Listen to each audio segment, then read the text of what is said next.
नमस्कार, मैं हूं आपके साथ गौरव राजेंद्र। बुलेटिन की शुरुआत करते हैं। हरियाणा विधानसभा चुनाव की तारीख के ऐलान के बाद से सभी पार्टियों ने प्रचार प्रसार में तेजी ला दी है। इसी कड़ी में बीजेपी ने अंबाला के नारायणगढ़ में म्यारा Haryana non stop Haryana Jan Ashirwad rally की, जिसमें सीएम नायब सिंह सैनी ने भी शिरकत की। सीएम सैनी ने जनसभा को संबोधित करते हुए कहा कि मैं आप लोगों के बीच अपील करने आया हूं कि अंबाला की सभी चारों सीटों पर कमल का फूल खिलाकर मुझे आशीर्वाद दीजिए।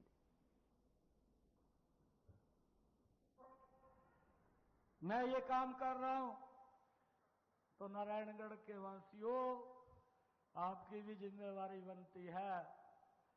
आप अपनी भी जिम्मेवारी को समझते हुए भाइयों अपने बेटे के सम्मान को बढ़ाने का काम करें। ये सम्मान मेरा नहीं है, ये सम्मान जो यहां सरदारी बैठी है, जो सरदारी नहीं भी आई है, ये सम्मान उन सब लोगों का है। ये मेरा सम्मान नहीं है भाइयों, ये आप लोगों का सम्मान है।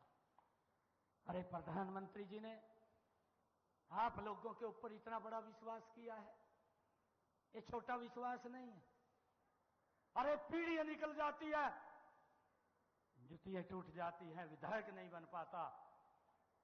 और आपके प्रधानमंत्री ने एक गरीब परिवार के बेटे के ऊपर, एक किसान परिवार का गरीब बेटा, इतना बड़ा विश्वास कर दिया कि हरियाणा प्रदेश की जिम्मेवारी दे दी। नरेंद्र मोदी को तो इधर देखने की भी जरूरत ना पड़े।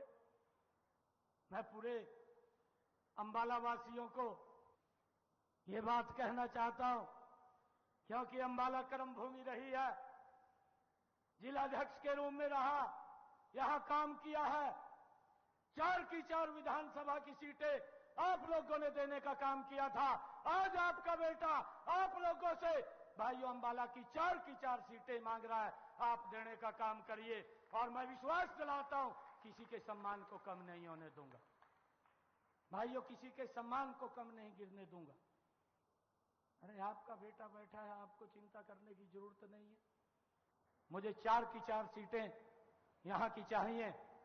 प्रधानमंत्री जी भी आपके बेटे को शाबाशी दें और वो कहें कि ये आपका जो लोगों ने सम्मान किया है वो शाबाशी दें। इसके लिए भाइयों मैं इसलिए आप लोगों के बीच में आज अपील करने के लिए आया हूं।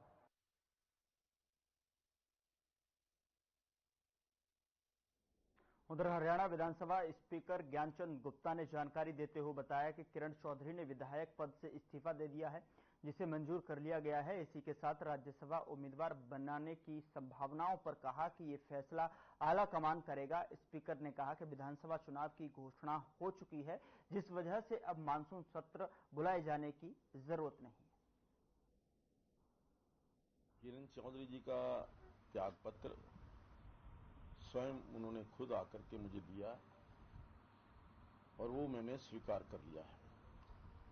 जहां तक उससे अगला प्रश्न है राज्यसभा में जाएंगी या नहीं जाएंगी, इसका निर्णय पार्टी हाईकमान करता है। हमारा सेक्रेटेरिएट जो विधानसभा सेक्रेटेरिएट है पूरी तरह से राज्यसभा के चुनाव प्रक्रिया को पूरा करने के लिए तैयार है। हर प्रकार के इंतजाम हमने कर लिए। अभी तक कोई नॉमिनेशन नहीं आया। नामांकन किस किस ने दिया, ऐसी जानकारी है? अभी तक कोई नामांकन किसी का आया ही नहीं।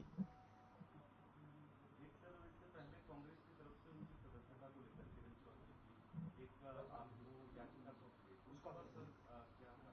देखिए, वो जो याचिका आई थी, पहले 2 बार याचिका उनकी टेक्निकली लीगली ठीक नहीं थी। तीसरी बार जो उनकी याचिका आई है उसके ऊपर कार्रवाई चल रही है। सर एक सवाल है कि अभी टिकटों का ऐलान भी नहीं हुआ है, लेकिन कांग्रेस के एक नेता है जो ये कह रहे हैं कि अगर जैसे मैं विधायक बनता हूं उसके बाद डिप्टी सीएम बनूंगा, लेकिन अभी तो टिकटों का ऐलान नहीं हुआ, तो उस पर क्या कहेंगे आप?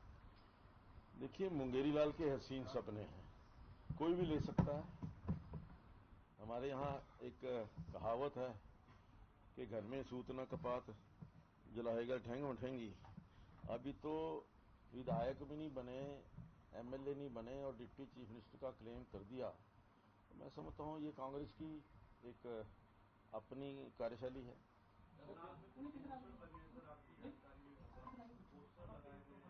नॉन स्टॉप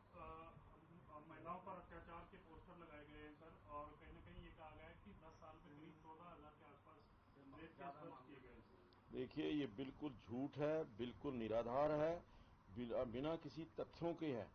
ऐसे जो पोस्टर हैं वो लोगों को गुमराह करने के लिए, मिसगाइड करने के लिए इस प्रकार की जो प्रचार है, मैं समझता हूं कि इसके ऊपर इलेक्शन कमीशन को संज्ञान लेना चाहिए और उनसे आंकड़े मांगे जाने चाहिए जिन लोगों ने ये पोस्टर लगाए। सर, मानसून सेशन को लेकर कुछ है बात? क्योंकि नहीं, देखिए, अब तो क्योंकि कोड ऑफ कंडक्ट लग चुका है, अब कोई मानसून सत्र की बात बकाया नहीं है, क्योंकि 6 महीने के अंदर मानसून सत्र होता है। वो अभी 12 सितंबर तक अभी है, लेकिन कोड ऑफ कंडक्ट लगने के बाद मुझे नहीं लगता कि मानसून सत्र होगा। तो एक सवाल है कि क्या इस बार पार्टी का जो चयन प्रक्रिया है उम्मीदवारों को लेकर कि क्या वो विनिंग कैटेगरी के आधार पर दी जाएगी या कुछ सिटिंग एमएलए के टिकट भी काटे जा सकते हैं, ऐसा भी कुछ चल रहा पार्टी में? देखिए, हर पार्टी किसी भी कैंडिडेट को खड़ा करती है वो जिताने के लिए ही खड़े करती है, जीतने के लिए ही खड़ा करती है। तो इसलिए हमारी पार्टी के अंदर भी जो भी जीतने वाले उम्मीदवार हैं उसकी एक प्रक्रिया है और वो प्रक्रिया शुरू हो चुकी है। 22-23 तारीख को चुनाव समिति की प्रदेश की बैठक है, उसके बाद अंतिम निर्णय जो है हमारा पार्लियामेंट्री बोर्ड करता है। वो जो निर्णय करेगा, मैं समझता हूं कि जिताऊ उम्मीदवार ही कैंडिडेट होंगे।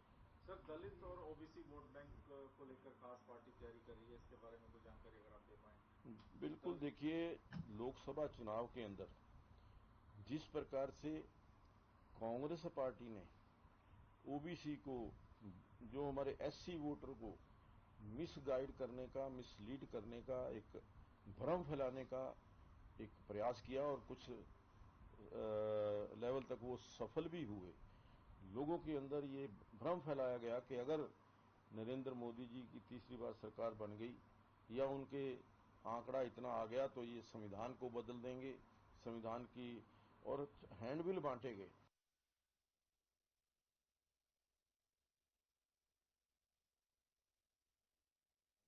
उधर दीपेंद्र हुड्डा के लोकसभा चुनाव लड़ने और जीतने के बाद खाली हुई राज्यसभा सीट के लिए उपचुनाव होना है, जिसके लिए रिटर्निंग ऑफिसर ने चुनाव कार्यक्रम जारी किया है। उन्होंने बताया कि नामांकन पत्र के फॉर्म हरियाणा विधानसभा सचिवालय से प्राप्त किए जा सकते हैं।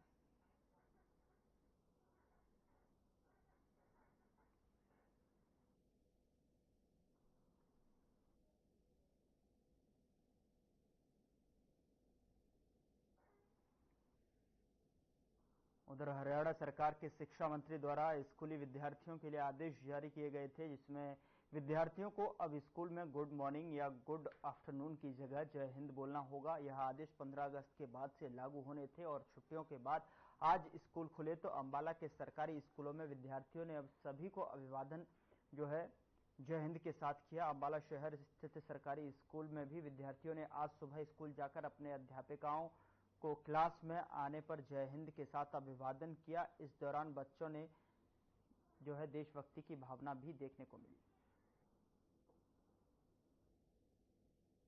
हमें हमारे टीचर्स ने हमें यह समझाया कि हम पहले गुड मॉर्निंग बोलते थे, लेकिन अब हमें जय हिंद बोलना है। जय हिंद आप सभी को। मेरा नाम विकास है।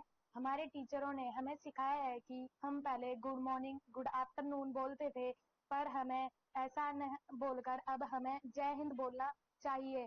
इससे हमारे राष्ट्रीय प्रति के लिए लगाव होएगा। हाँ जी, हम जय हिंद बोलते हैं। उधर हरियाणा में चुनाव को लेकर बीजेपी लगातार कार्य कर रही है। बता दें कि बीजेपी ने प्रदेश मैनिफेस्टो कमेटी का गठन किया है, जिसके पूर्व प्रदेश अध्यक्ष ओम प्रकाश धनखड़ अध्यक्ष होंगे और इस कमेटी में 15 सदस्यों का ऐलान किया गया है।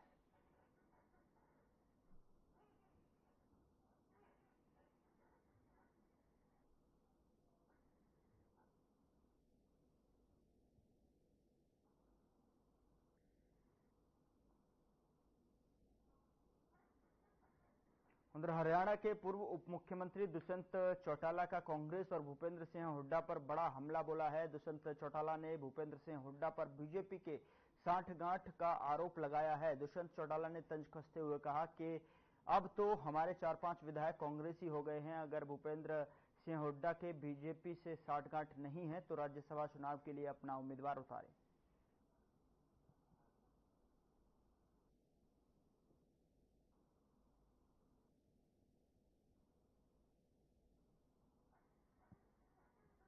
उधर कांग्रेस की हरियाणा मांगे हिसाब पदयात्रा के तहत अंबाला छावनी में कार्यक्रम का आयोजन किया गया। सांसद दीपेंद्र हुड्डा ने पदयात्रा में पहुंचकर कार्यकर्ताओं में जोश भरा, तो वहीं बीजेपी और मुख्यमंत्री नायब सिंह सैनी पर भी निशाना साधा। इतना ही नहीं, दीपेंद्र हुड्डा ने वायरल हो रहे ट्वीट को लेकर भी बीजेपी पर निशाना साधते हुए कहा कि ये सब बीजेपी के IT सेल का खेल है।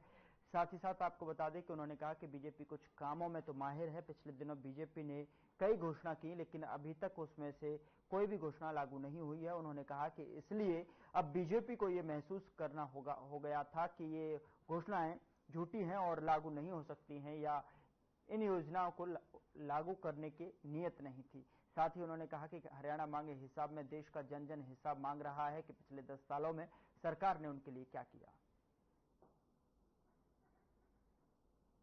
कार्यक्रम चल रहा है हरियाणा मांगे हिसाब, इस दौरान इसके माध्यम से भाजपा के 10 साल, भाजपा सरकार ने 10 साल जो हरियाणा को विकास की पटरी से उतारने का काम किया, आज देश में सबसे आगे पहुंचा दिया। हरियाणा को भाजपा ने बेरोजगारी में, महंगाई में, नशे में, अपराध में और भ्रष्टाचार में। इसीलिए आज प्रदेश की जनता 10 साल के भाजपा कुशासन से अपने आप को ठगा महसूस कर रही है। बदलाव के लिए कांग्रेस पार्टी की तरफ आशा भरी नजर से प्रदेश की जनता ने अपना मन बनाया है।